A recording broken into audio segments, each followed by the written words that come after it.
That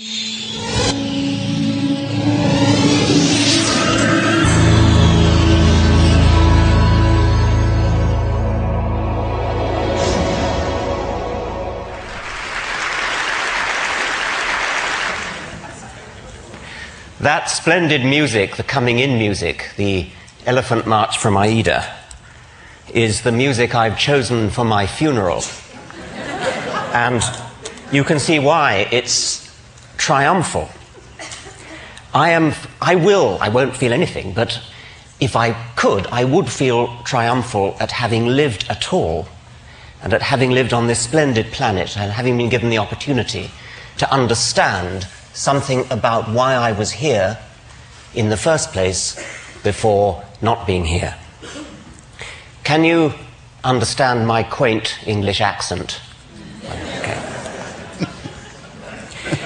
Like everybody else, I was entranced yesterday by the animal session, Robert Full and Franz Lanting and others, the beauty of the things that they showed. The only slight jarring note was when Jeffrey Katzenberg said of the Mustang, the most splendid creatures that God put on this earth. Now, of course, we know that he didn't really mean that, but in this country at the moment, you can't be too careful. I'm a biologist, and the central theorem of our subject, the theory of design, Darwin's theory of evolution by natural selection, in professional circles everywhere, it's of course universally accepted. In non-professional circles outside America, it's largely ignored. But in non-professional circles within America, it arouses so much hostility that it's fair to say that American biologists are in a state of war. The war is so worrying at present, with court cases coming up in one state after another, that I felt I had to say something about it. If you want to know what I have to say about Darwinism itself, I'm afraid you're going to have to look at my books, which you won't find in the bookstore outside. Contemporary court cases often concern an allegedly new version of creationism called intelligent design, or ID. Don't be fooled. There's nothing new about ID. It's just creationism under another name. Rechristened, I choose the word advisedly, for tactical political reasons. The arguments of so-called ID theorists are the same old arguments that have been refuted again and again since Darwin down to the present day. There is an effective evolution lobby coordinating the fight on behalf of science, and I try to do all I can to help them, but they get quite upset when people like me dare to mention that we happen to be atheists as well as evolutionists. They see us as rocking the boat, and you can understand why. Creationists, lacking any coherent scientific argument for their case, fall back on the popular phobia against atheism. Teach your children evolution in biology class, and they'll soon move on to drugs, grand larceny, and sexual perversion.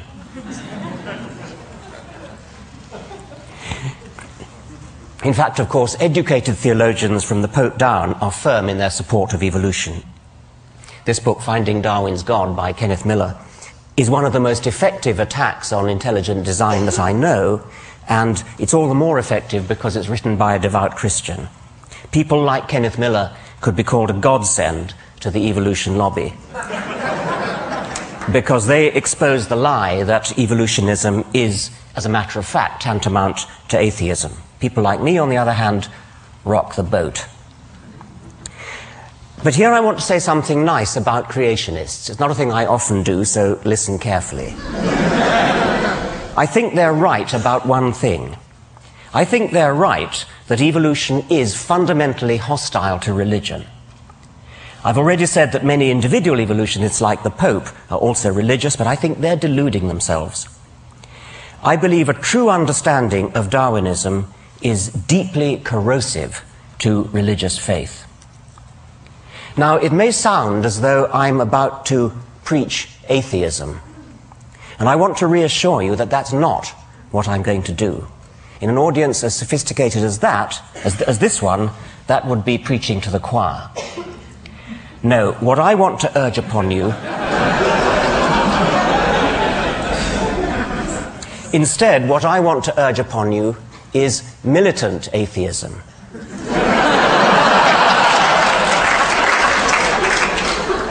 But that's putting it too negatively. If I was a person who were interested in preserving religious faith, I would be very afraid of the positive power of evolutionary science, and indeed science generally, but evolution in particular, to inspire and enthrall, precisely because it is atheistic. Now, the difficult problem for any theory of biological design is to explain the massive statistical improbability of living things. Statistical improbability in the direction of good design. Complexity is another word for this. The standard creationist argument, there is only one, they all reduce to this one, takes off from statistical improbability. Living creatures are too complex to have come about by chance, therefore they must have had a designer. This argument, of course, shoots itself in the foot. Any designer capable of designing something really complex has to be even more complex himself. And that's before we even start on the other things he's expected to do, like forgive sins, bless marriages, listen to prayers, favor our side in a war, disapprove of our sex lives, and so on. Complexity is the problem that any theory of biology has to solve. And you can't solve it by postulating an agent that is even more complex, thereby simply compounding the problem. Darwinian natural selection is so stunningly elegant because it solves the problem of explaining complexity in terms of nothing but simplicity. Essentially, it does it by providing a smooth ramp of gradual, step-by-step increment. But here I only want to make the point that the elegance of Darwinism is corrosive to religion, precisely because it is so elegant, so parsimonious, so powerful, so economically powerful. It has the sinewy economy of a beautiful suspension bridge. The God theory is not just a bad theory, it turns out to be in principle incapable of doing the job required of it. So returning to tactics and the evolution lobby, I want to argue that rocking the boat may be just the right thing to do. My approach to attacking creationism is unlike the evolution lobby. My approach to attacking creationism is to attack religion as a whole. And at this point I need to acknowledge the remarkable taboo against speaking ill of religion. And I'm going to do so in the words of the late Douglas Adams, a dear friend who, if he never came to TED, certainly should have been invited. He was? He was, good. I thought he must have been. He begins this speech, which was tape-recorded in Cambridge shortly before he died. He begins by explaining how science works through the testing of hypotheses that are framed to be vulnerable to disproof. And then he goes on, I quote, "Religion doesn't seem to work like that. It has certain ideas at the heart of it which we call sacred or holy. What it means is, here is an idea or a notion that you're not allowed to say anything bad about. You're just not. Why not? Because you're not." Why should it be that it's perfectly legitimate to support the Republicans or Democrats, this model of economics versus that, Macintosh instead of Windows, but to have an opinion about how the universe began, about who created the universe, no, that's holy. So we are used to not challenging religious ideas. And it's very interesting how much of a furore Richard creates when he does it. He meant me, not that one. Everybody gets absolutely frantic about it, because you're not allowed to say these things. Yet when you look at it rationally, there is no reason why those ideas shouldn't be as open to debate as any other, except that we've agreed somehow between us that they shouldn't be. And that's the end of the quote from Douglas. In my view, not only is science corrosive to religion, religion is corrosive to science. It teaches people to be satisfied with trivial, supernatural non-explanations and blinds them to the wonderful real explanations that we have within our grasp. It teaches them to accept authority, revelation, and faith, instead of always insisting on evidence. There's Douglas Adams' magnificent picture from his book, Last Chance to See. Now there's a typical scientific journal, the Quarterly Review of Biology, and I'm going to put together, as guest editor, a special issue on the question, did an asteroid kill the dinosaurs? And the first paper is a standard scientific paper presenting evidence. Iridium layer at the KT boundary, potassium argon dated crater in Yucatan, indicate that an asteroid killed the dinosaurs. Perfectly ordinary scientific paper. Now the next one. The President of the Royal Society has been vouchsafed a strong inner conviction that an asteroid killed the dinosaurs. It has been privately revealed to Professor Huxtane that an asteroid killed the dinosaurs. Professor Haldley was brought up to have total and unquestioning faith that an asteroid killed the dinosaurs. Professor Hawkins has promulgated an official dogma binding on all loyal Hawkinsians that an asteroid killed the dinosaurs. That's inconceivable, of course. But suppose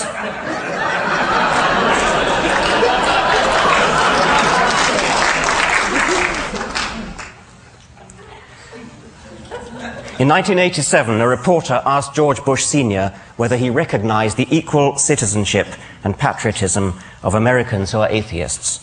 Mr. Bush's reply has become infamous. No, I don't know that atheists should be considered citizens, nor should they be considered patriots. This is one nation under God. Bush's bigotry was not an isolated mistake blurted out in the heat of the moment and later retracted. He stood by it in the face of repeated calls for clarification or withdrawal. He really meant it. More to the point, he knew it posed no threat to his election. Quite the contrary. Democrats, as well as Republicans, parade their religiousness if they want to get elected. Both parties invoke one nation under God. What would Thomas Jefferson have said? Incidentally, I'm not usually very proud of being British, but you can't help making the comparison.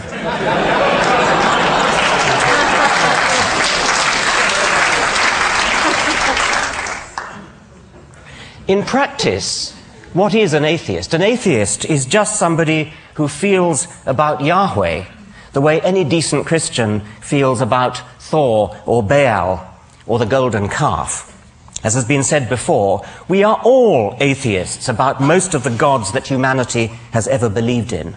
Some of us just go one god further.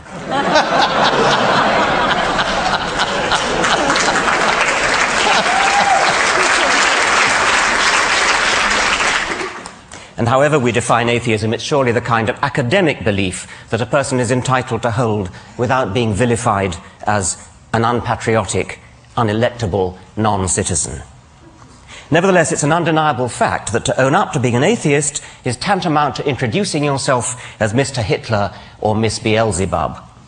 And that all stems from the perception of atheists as some kind of weird, way-out minority. Natalie Angier wrote a rather sad piece in the New Yorker saying how lonely she felt as an atheist. She clearly feels in a beleaguered minority. But actually, how do American atheists stack up numerically? The latest survey makes surprisingly encouraging reading. Christianity, of course, takes a massive lion's share of the population, with nearly 160 million. But what would you think was the second largest group, convincingly outnumbering Jews with 2.8 million, Muslims with 1.1 million, Hindus, Buddhists, and all other religions put together? The second largest group, with nearly 30 million, is the one described as non-religious or secular. you can't help wondering why vote-seeking politicians are so proverbially overawed by the power of, for example, the Jewish lobby. The State of Israel seems to owe its very existence to the American Jewish vote, while at the same time consigning the non-religious to political oblivion. This secular non-religious vote, if properly mobilized, is 9 times as numerous as the Jewish vote. Why does this far more substantial minority not make a move to exercise its political muscle? Well, so much for quantity. How about quality? Is there any correlation, positive or negative, between intelligence and tendency to be religious?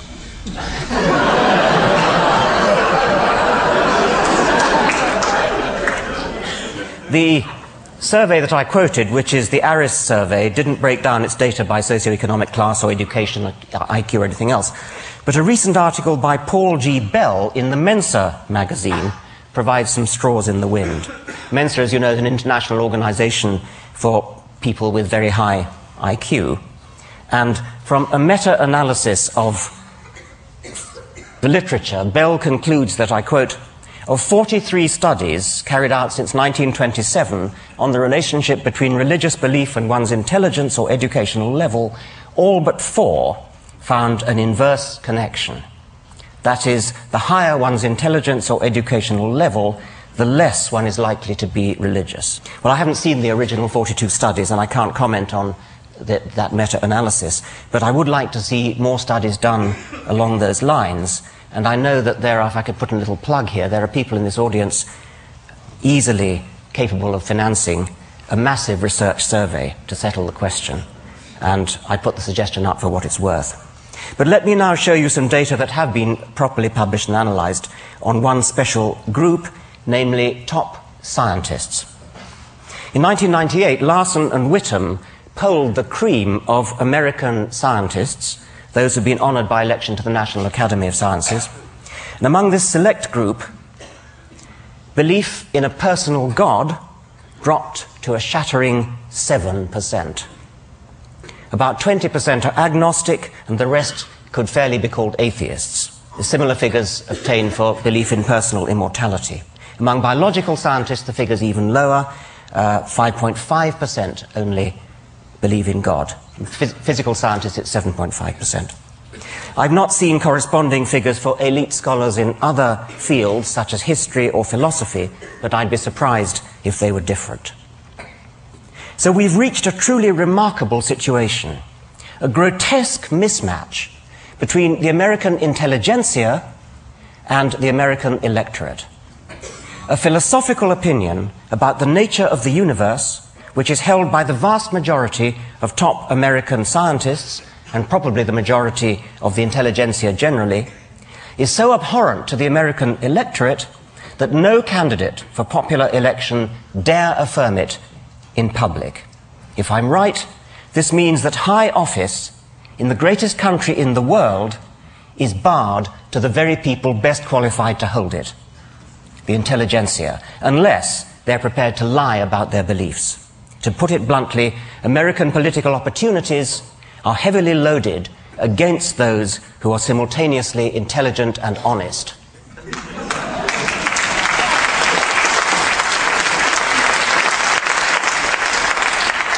I'm not a citizen of this country, so I hope it won't be thought unbecoming if I suggest that something needs to be done.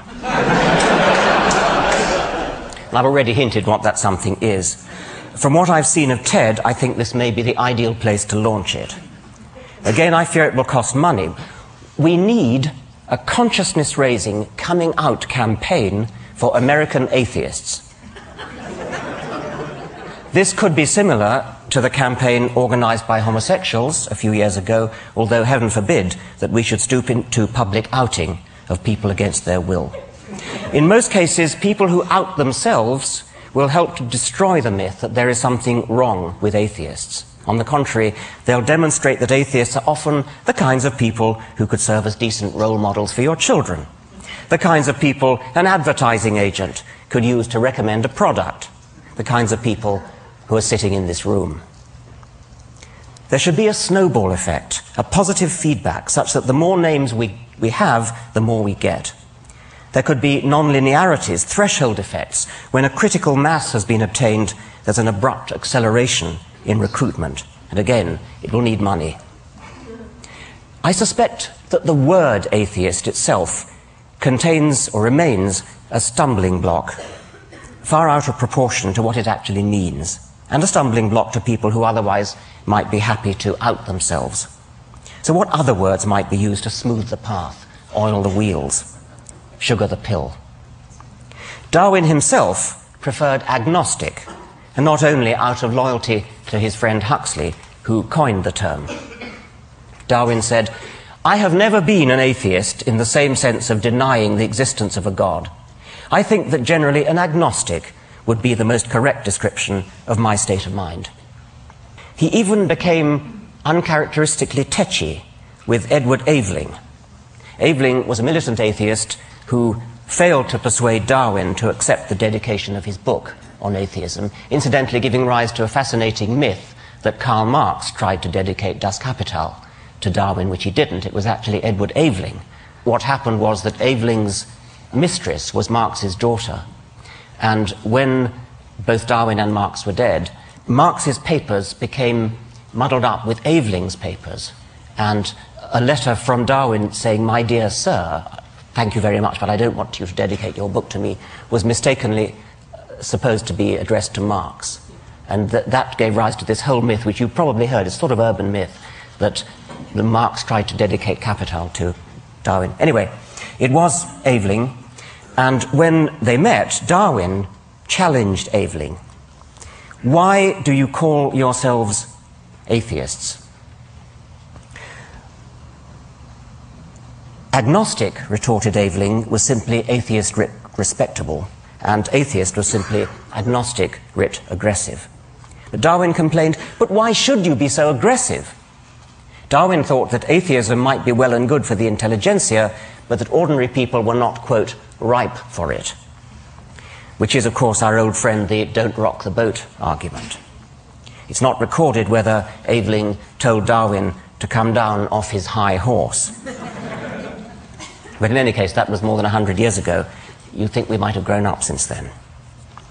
Now,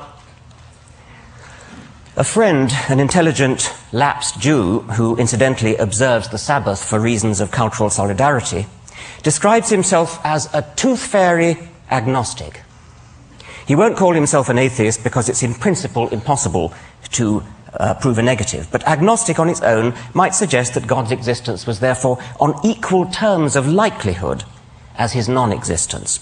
So my friend is strictly agnostic about the tooth fairy, but it isn't very likely, is it? Like God. Hence the phrase tooth fairy agnostic. Bertrand Russell made the same point using a hypothetical teapot in orbit about Mars. You strictly have to be agnostic about whether there is a teapot in orbit about Mars, but that doesn't mean you treat the likelihood of its existence as on all fours with its non-existence. The list of things which we strictly have to be agnostic about doesn't stop at tooth fairies and teapots, it's infinite.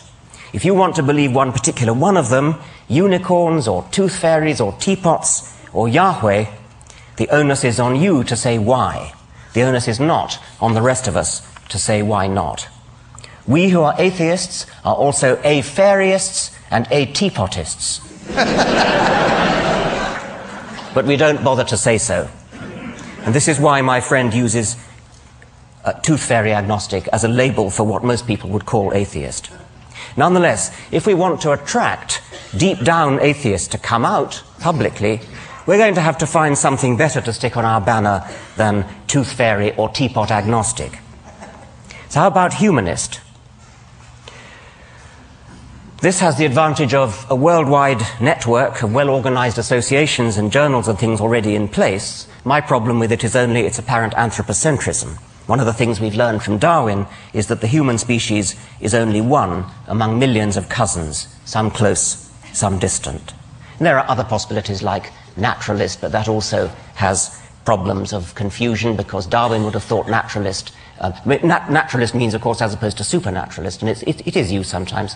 Darwin would have been confused by the other sense of naturalist, which he was, of course, and I suppose there might be others who would confuse it with nudism. Such people might be those belonging to the British lynch mob, which last year attacked a paediatrician in mistake for a paedophile.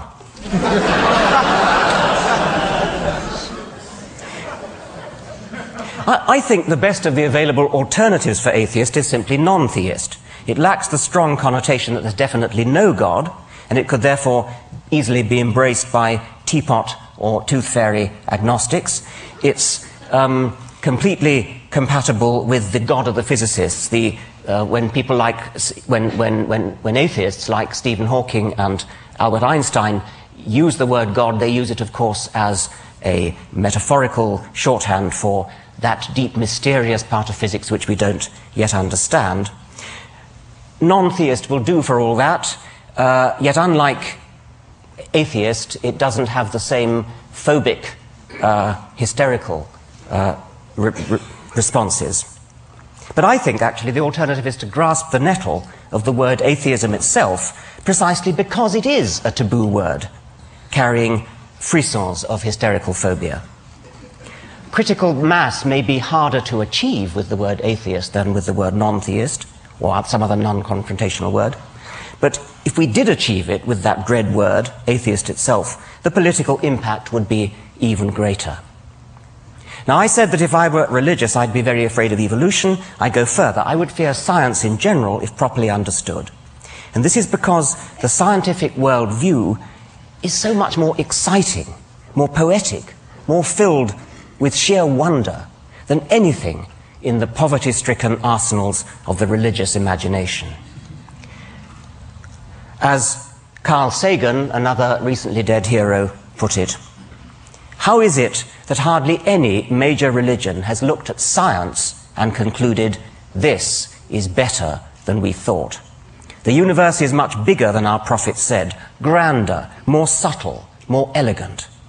Instead, they say, no, no, no, my God is a little God, and I want him to stay that way. A religion, old or new, that stressed the magnificence of the universe, as revealed by modern science, might be able to draw forth reserves of reverence and awe hardly tapped by the conventional faiths. Now, this is an elite audience, and I would therefore expect about 10% of you to be religious. Many of you probably subscribe to our polite cultural belief that we should respect religion. But I also suspect that a fair number of those secretly despise religion as much as I do. If you're one of them, and of course many of you may not be, but if you are one of them, I'm asking you to stop being polite, come out and say so. And if you happen to be rich, give some thought to ways in which you might make a difference. The religious lobby in this country is massively financed by foundations, say nothing of all the tax benefits, by foundations such as the Templeton Foundation and the Discovery Institute. We need an anti-Templeton to step forward. If my books sold as well as Stephen Hawking's books, instead of only as well as Richard Dawkins's books, I'd do it myself. People are always going on about, how did September the 11th change you? Well, here's how it changed me. Let's all stop being so damned respectful. Thank you very much.